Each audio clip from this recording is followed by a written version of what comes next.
to Linking with Lili. For those who are new to, my whole interview series, I just like to have open, genuine conversations with people that we can learn from, people that we admire, and, just hear what's going on in the world today with so much going on. And before we get into it, I got to ask, how are you? How's your mental? How's your heart? Like, how are you doing? I'm doing good. Consciously, I'm doing good. I think it could be another way, but I'm doing my best to kind of stay healthy holistically. Just give as much information as I can, take in as much as I can, for the sake of reciprocation and trying to keep things afloat. So, short answer, I'm all right. Okay. Yeah.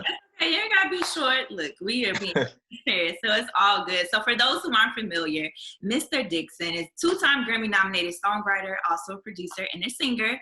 Been in the music industry for a while now, and before we tap into what's going on in the world today, and Black Lives Matter, because we're gonna get into that. We first got to start with the music. Okay. Let's do it. Okay, so I want to know why music. Like, out of all of the professions in the world, why did you choose music, or better yet, why did music choose you?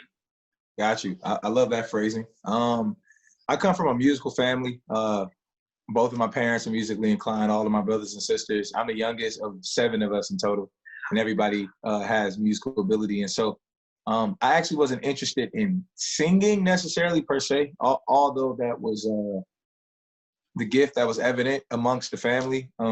I got into, I was playing sports, I started dancing, I started getting into musical theater. I was doing everything but singing. It didn't feel important, especially when you have tons of siblings who are already, in it, and family members. And so I think my senior year in high school is where I finally just accepted, you should be singing.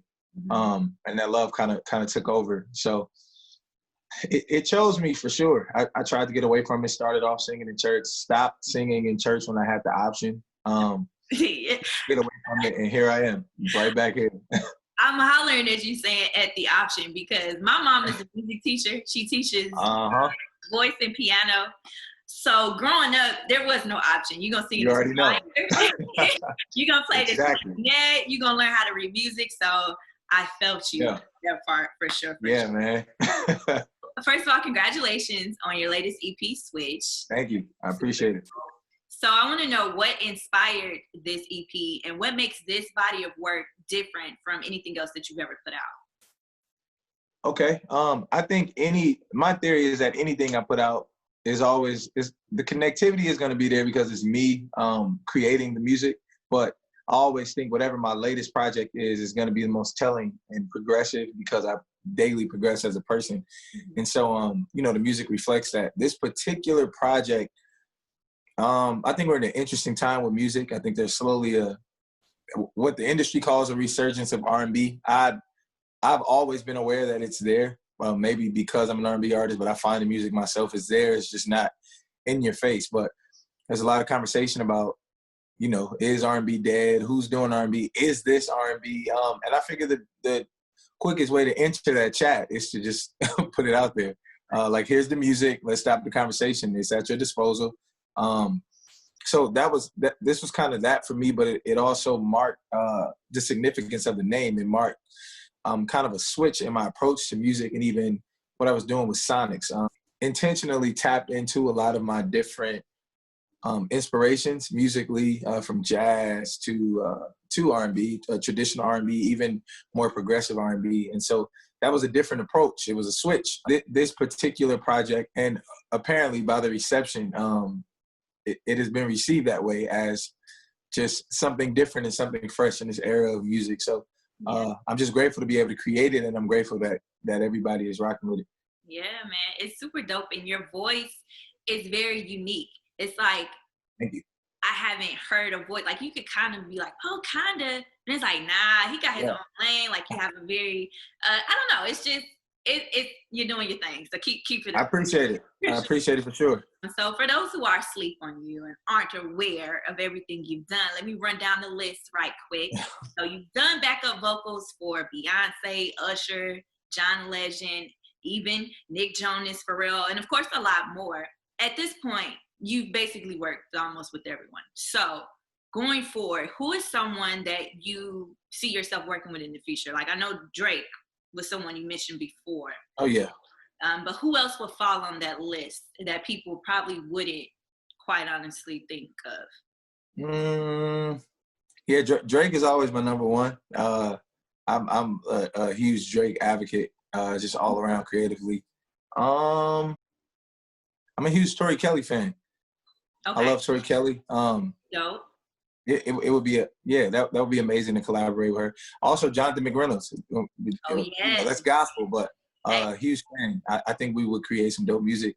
There's so many artists out there, like some more known, some lesser known. I just came across somebody named Coltrane and Brass Tracks. Mm-hmm. Music is crazy. I would love to create with them. Like I don't know, man. It's tricky. I listen to so much music, so it just depends on the day. But today, right now, that's who I thought of. Okay, that's dope. And I'm even over here like, ooh, because I stand for R&B. I love it. So I'm thinking your voice with Jesse Boykins III. I don't know if you're aware of him. Oh yeah, I'm familiar with Jesse from MySpace days. Yeah, that would be so dope. Even Ari Lennox, like it's just a list of people I totally see happening. So it's gonna happen. We're putting it out there. It will definitely. Yeah, for sure. As I mentioned earlier, you are a 2-time Grammy-nominated songwriter, which is a huge deal, and congrats. That's truly a blessing. Thank you. But is there another point in your career that tops being nominated for a Grammy that maybe your friends or people close to you don't know about? Fatherhood. I think parenthood is incredible. That's a whole different experience that trumps all of that, because it's something that is with you from inception until life ends. And so that's a daily learning experience. It challenges you. It helps you in every other area because you have to be your best to be able to give that to somebody else. And so I think that's probably my most just memorable moment I'm most proud of, or experience rather. It's not a moment, but the experience that I'm most proud of is just my journey as a father. It's awesome. I love my daughter, and she just teaches me a lot daily about everything. So yeah, I think that would probably trump everything. Oh, that's great. That's so amazing. You know, I got some questions about this. I'm gonna save them. But so I also want to know, so you started off doing background vocals and your songwriter producer. Was the transition from that to now being forefront and on stage as an artist, as a singer, was it hard for you? Not at all. And I don't think that's always the case, but I think for me, I've been creative since before I got into doing it for other people. Mm-hmm.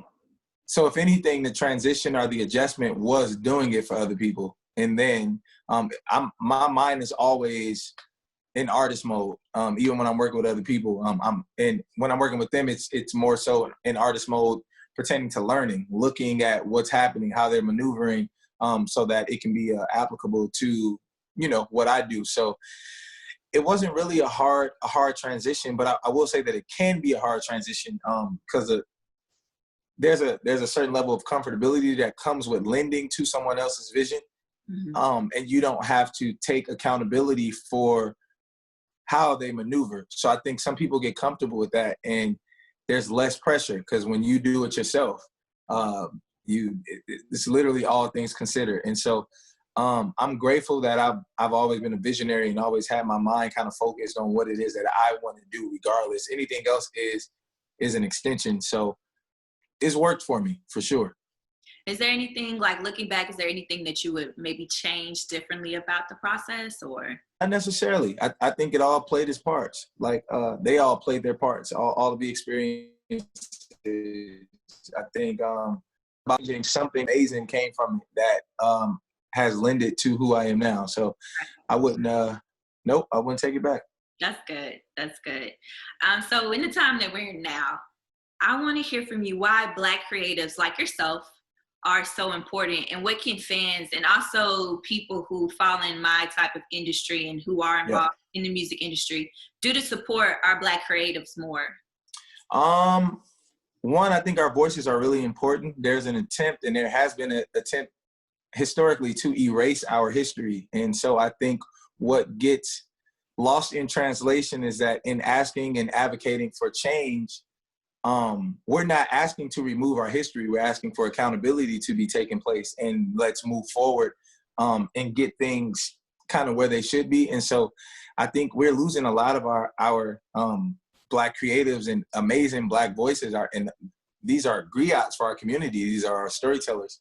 And so as artists, that was typically the artist's job. From the 60s on up, all of these artists and their music was representation of the times. Right. And so I think for Black artists, it is especially important because we have the ears of a lot of people, whether they acknowledge us or not, they are listening. And so I think even if you decide not to do it with your music, it's important to use your platform, or when you have the opportunity to speak up and use your voice, even aside from being creative, to talk about these issues, because if not, they get lost. Reinvest our money in our community, because I think that's how we create our resources. Right now, we're struggling, and the fight for equity is that we don't have access to these resources. So instead of constantly trying to find our entry into a system that wasn't created for us, because the system works correctly, it was not created for the advancement of Black people. I think it's important that we use our resources to create our systems that get us the equity and the resources that we need, that we want, that we can benefit from. And so I know that's a whole different conversation, but it takes a lot of reconditioning, because we have a history of being taught that we are dependent, which should not be the case.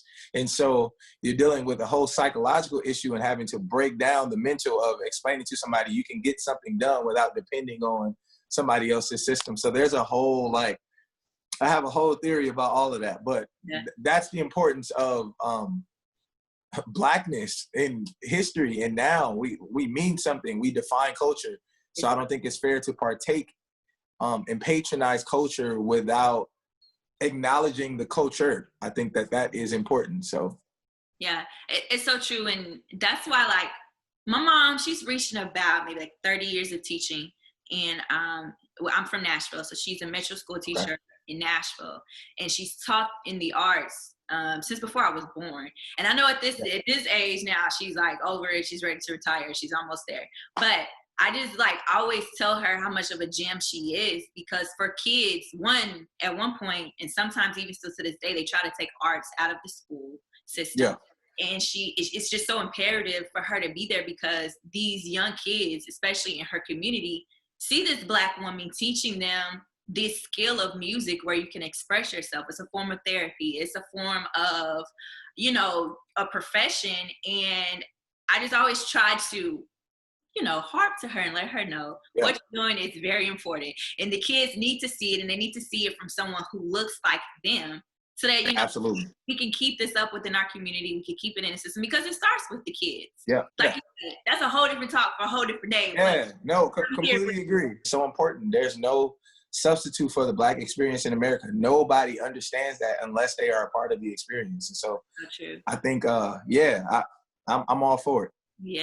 And, someone who stands out to me, and the late, great, iconic Prince, who just celebrated his heavenly birthday the other day. Yeah.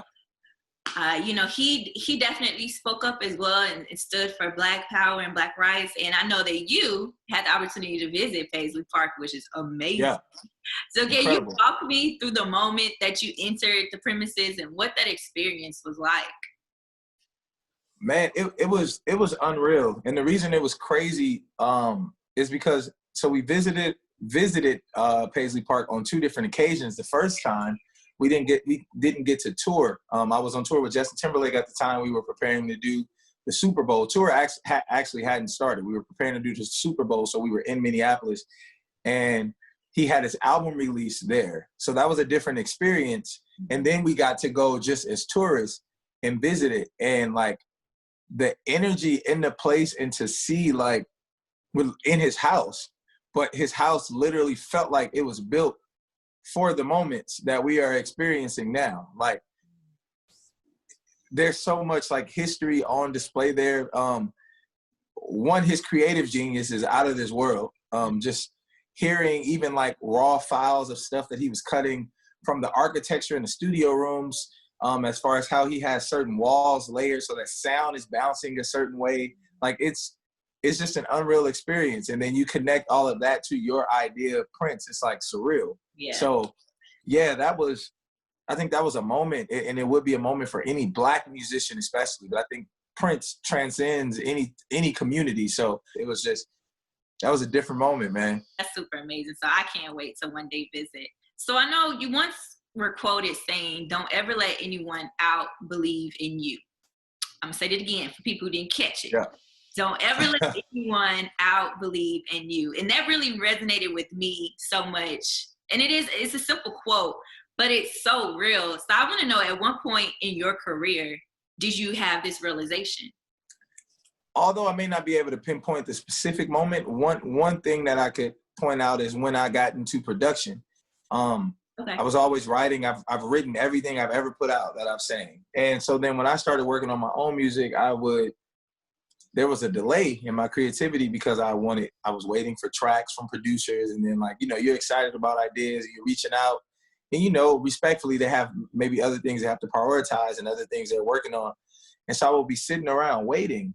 And I'm like, I literally already knew what it took to get the stuff done, and I'm waiting on them to do. And I had the resources, but I did not believe that I could create something as good as what I was waiting on them to do.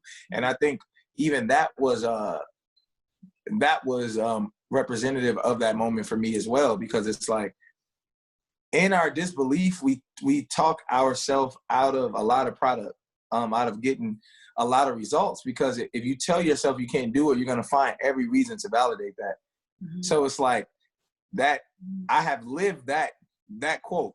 And it all started with me just believing that I could get the stuff done. Because when you train your mind to believe that you can get something done versus telling yourself that you can't, you want to keep people on their toes. Nobody should ever have to convince you that something that you want them to help you with is valuable. I think that's important for you to know the worth of it, because if it becomes disconnected from somebody, you lose the motivation. Mm-hmm. That's 100% true. And I was literally having this talk with my girlfriend today, just about us both working on our own brands and, venturing out and just taking that big step. And at the end of the day, like, if you believe in yourself 100% and you're very confident and you're just going forth with it, people will notice that. And then also feed off of that energy, and they'll want to invest in you because you're proving and you're showing that you're good at what you do and like you're passionate about it. And I just was like, come on, you be crazy. So.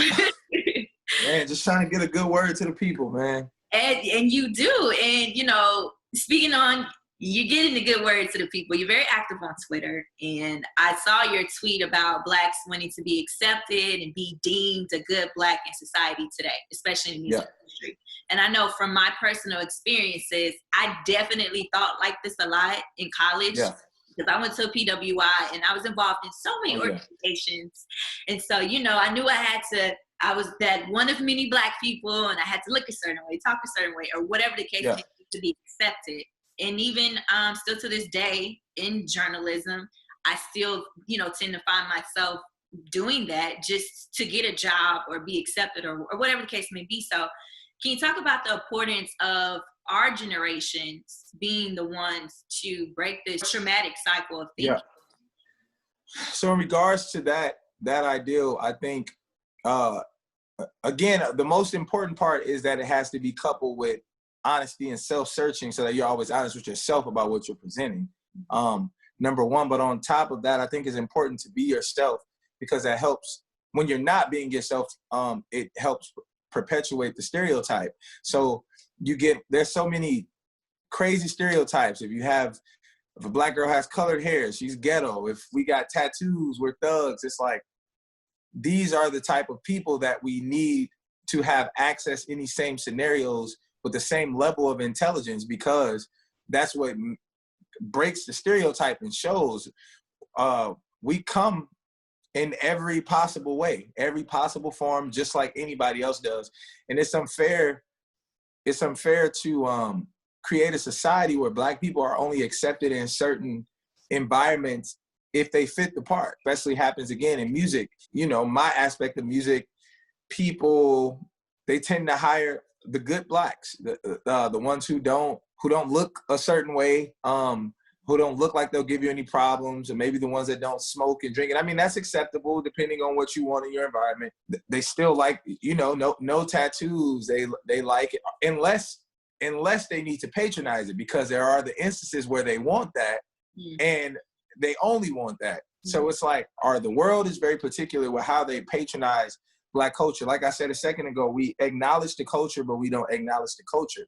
So we like to pick and choose where it's okay to be Black. And I think as Black people, we have to be unapologetic and being ourselves, being excellent for us, not being excellent for them. And I think that is what's important. You determine your level of excellence. You determine how you want to be presented. But don't let your motivation for that be how someone else is viewing the stereotype of who you are supposed to be. Love us for who we are. Don't love us for who you want us to be when it's most beneficial to you. And so I think that's, again, I just think that's the importance of being Black. When you're Black, you don't have to be Black. You just be yourself, because that is being Black. Hey, preaching. That's all I'm gonna say. Look, okay, but while we're talking about the subject of stereotypes and you having a daughter yourself, I would like to know, what is a stereotype about Black women do you wish the world would erase? And just stop penetrating into the minds of everyday people of who they think that we are. Like, what would that be?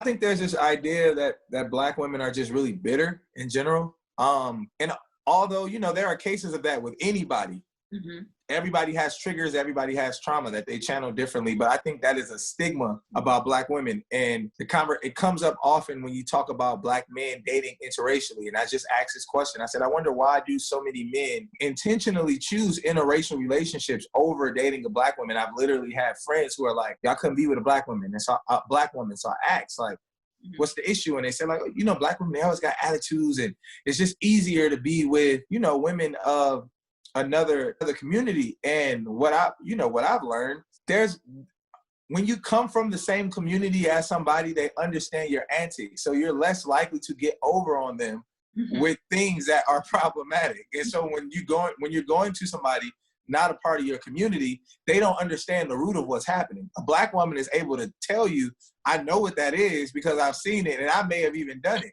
And so men, I won't generalize us and say we generally have an issue with accountability, but we tend to have an issue with accountability when it comes to our women, because our women are like our mothers who we have an issue with accountability with. So I just wish people would understand kind of where that's coming from. And again, fellas, it's not me throwing us under the bus, because I get it. We do have those instances where it's like, yo, I'm trying to do my best while you're tripping on me. But I have seen and also been guilty of trying to pass behavior or pass certain flawed characteristics that I know I would not be able to get away with anywhere else, or that I would have a problem with somebody doing it to me, and deflecting when you're called out on it. And so I think that a lot of the idea of Black women being bitter are kind of cracking the whip comes from the fact that they understand us more than anybody else. And so I think that is highly misunderstood. Black women in general, but Black women, because of the legacy of our community, there's a whole different type of discernment that comes with, one, being a woman, two, being a Black woman. I've seen it. Yeah. I've seen how it happens in there's just some things Black women know. They just know when they know. Yeah. And I think that is overlooked. So when people are saying, Black women are bitter, sometimes it's like, they're probably right about where the root of this is coming from, though. Can it be channeled differently? Sometimes, absolutely. But nonetheless, it is a truth as far as what is triggering that behavior. So that's something I've learned personally, and that I try my best not to contribute to that stereotype. I'm always I ask questions. I'm the king of being like, okay, cool. Why do you feel like this? Because I'm not going to play you and let it just go down as a misunderstanding. You feel like this for a reason. Right. I just try and be as understanding as possible. Yeah, man. And I love that answer. It's transparent, it's true, it's honest. And I mean, the first step is understanding us. So you have to understand. So you're on the right track. You're good. Man. And I mean, we are very complex individuals, but I feel as though it really does stem from a good place, us just being nurturers at heart. Yep. And the mere fact that one thing about Black women, we may talk a lot of shit, we may say, you know, some stuff that we don't always mean, but we really do love our Black men. Oh yeah, y'all love us and y'all protect us. I get that. There's no taking that away. Absolutely not, ever. The first to come to our defense anytime. It don't matter who's, y'all can be, it's like family. It doesn't matter who's upset. But the second somebody else tries to attack us, it's like, I'm gonna handle them and then I'm gonna handle you when we get in the house. That's how it works. So true. That's so true. I love that. You know, we're staying on the topic of Black women, and with you having a baby girl that you're raising, you know, oftentimes I hear a lot of men say, God gave me a second chance when I had my daughter, and me and my father are really close. It's me, like he had me and my sisters. He was in a house with 3 women, so he's experienced it all. But, you know, I wouldn't be where I am today without my father. So with you being a girl dad, and I know you briefly touched on it, what has this relationship with your daughter taught you more about yourself or about just women in general? It's taught me everything. Before I even knew that we were having a child, I was praying to God for patience, literally. Like, I actively acknowledged that patience was something that I needed more of. In my everyday relationships, I started noticing I was getting frustrated so quick at stuff, and rightfully so, but I wanted to change that. And so I'm like, okay, I want patience. And then boom. I mean, the greatest lessons in patience you could ever get. And so she teaches me daily redirection. Like, things, when I want to get upset about stuff, it's like an immediate, like, think about what's happening, tap into what's actually happening in this moment and why you're frustrated. So she has caused a lot of realization for me, which I appreciate, because it has literally changed my life, my relationships with the people that I'm connected to. Like, my approach is different. I'm more open. That's something that fatherhood has taught me, like, just my people skills, which I thought were great. I saw them like heighten like crazy. Stuff as simple as, like, I could clean up and maybe she'll come and throw all the pillows back on the floor, and I get upset, but I'm like, there's nothing that says to her why she shouldn't do this. Like, you're dealing with a child who's developing their sense of intuition. So a child thinks that anything is free game unless you've told them not to do it. So, like, understanding stuff like that, it helped me understand people a little more. Yeah, man, she's worked a miracle for sure. That is so precious. And I just love to see Black fathers being present and Black fathers having these relationships, because too often we've seen it not depicted on our movies, television screens, or just in life. And, you know, Black fathers have always been important in the Black community. But can you talk about the importance of Black fatherhood now with the time we're currently in and just the whole world watching, I guess, Black people? I think it's important because we're in the process of permanently changing the narrative of the Black experience as we know it. And we're literally seeing visuals. If anything, especially for the sake of protecting the mentals of our children, I think it's important for Black men to be present, to redirect what we're being shown.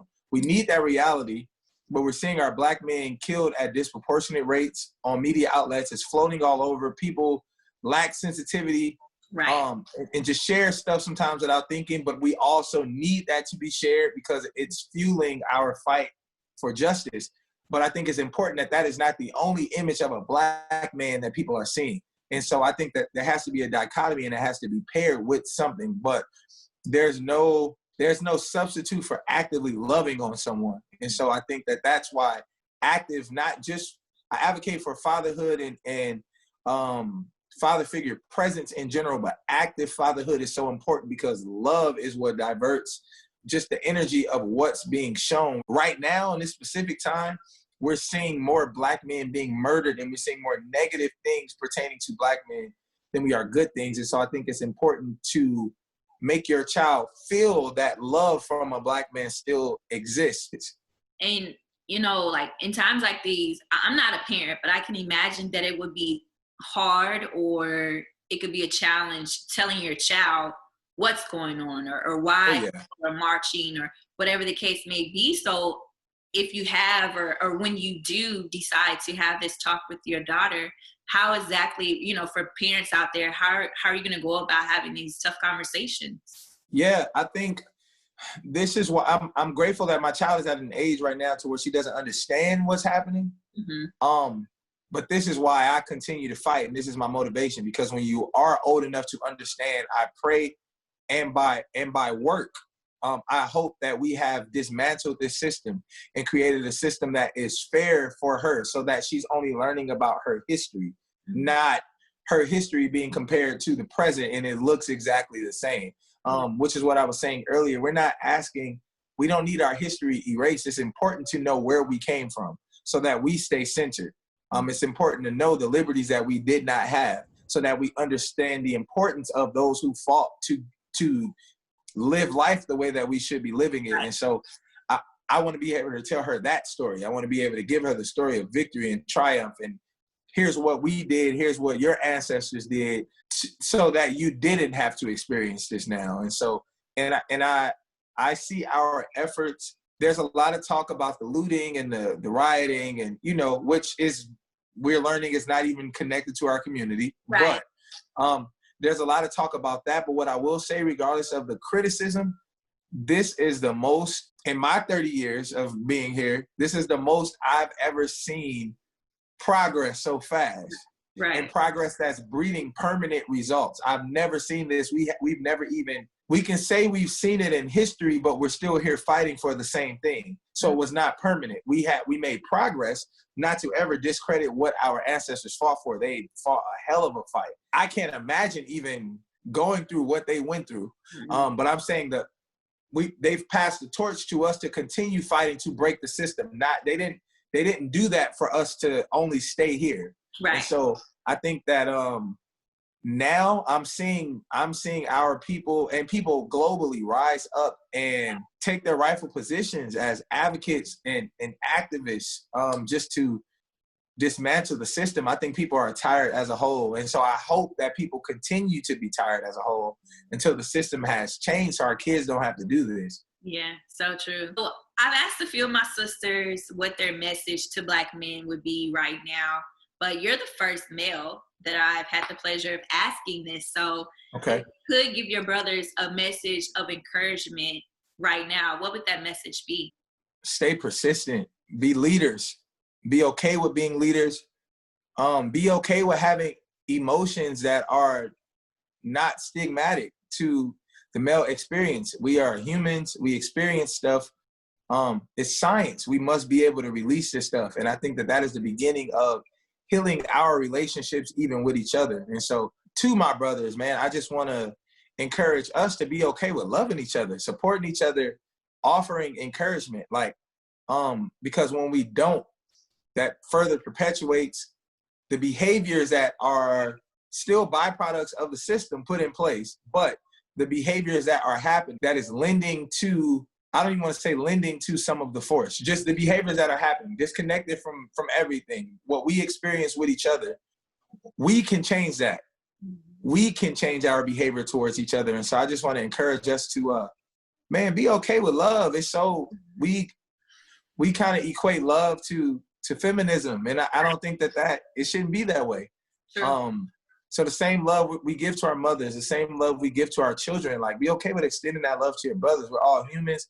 We're all going through the same experience. And so I just want to encourage us to know that we come from love. So we have it. It's inside of us. So I think let's get back to the root of who we are. We're kings. We are royalty. We are capable of anything. And so I think that, I just want us to act on that at all times. That's beautiful and very, very real, very true, very honest. So thank you for that. And for your fans and for your new fans and people who are tapping into what you're doing, what do you have coming up next? And then also tell people how they can keep up with you and support you. Okay. An album. I'm working on an album, full length of the EP Switch that I just put out. I'm excited about that. Getting ready to partner with some people and do some pretty cool stuff. I'm excited about that. Okay. And I'm ready for the world to open back up so I can come to where y'all are and perform. I miss people. I miss the energy of being on stage. The Friday Night Lives and virtual concerts were cool, but there's no substitute for energy that you're feeling in people's presence. So yeah, man. you follow me at Kenny Got Soul. That's Twitter, IG. All of my music is available: Spotify, Google Play, Amazon, Apple Music, iTunes, you name it. It's all there. Or just visit rnbkenny.com. Letters rnbkenny.com, and everything is there, man. But yeah, I'm just ready for whatever is next. I gotta say too, when I first saw Kenny Got Soul, I immediately thought about Dream Girls, and I started. That's where I got it from. Yeah, Jimmy Got Soul. Yep. Jimmy got soul. Jimmy got soul. Jimmy got soul. That's one of my favorite movies, literally. And I changed it to Kenny Got Soul after Jimmy Got Soul. It was just, yeah, I love that movie and that part. And I was shocked too. I was like, Eddie, you really singing? Okay, I'm here for it. Yeah, man. OG Eddie. I appreciate it. Thank you so much for joining. It's all love. Thank you. For just using your platform and being a light in this world as a beautiful Black man, and just sharing your voice, sharing your knowledge, sharing your skills and your talents, and here to support in any way. And just keep up the good work, man. For real. I appreciate that. Thank you so much. No problem. All right, you have a good one. All right, you too. All righty. So we wrapped up another episode of Linking with Lili. Thank you so much to my brother, Mr. Dixon, for joining us. This sounds like a deacon name, Mr. Dixon. But he really does preach. So go ahead and follow him on Twitter and follow him on Instagram so you can get a lot of gems that he tosses into this world, because we need it. And as always, what are the YouTube lingos? Like, subscribe, comment. I gotta find out the order. I'm still getting used to this. But yeah, keep supporting me. I really appreciate it. And I will have more people on so we can keep up these intimate conversations. If you have any suggestions, shoot me a DM or email me or put it in the comments below. And let's just keep pushing, keep fighting. Black lives will always matter. And for those who are supporting the cause, no matter what color you are, we are grateful, we are thankful. And, we're in a revolution. And I feel as though this time around will definitely be different. So until next time, I'm out. Bye.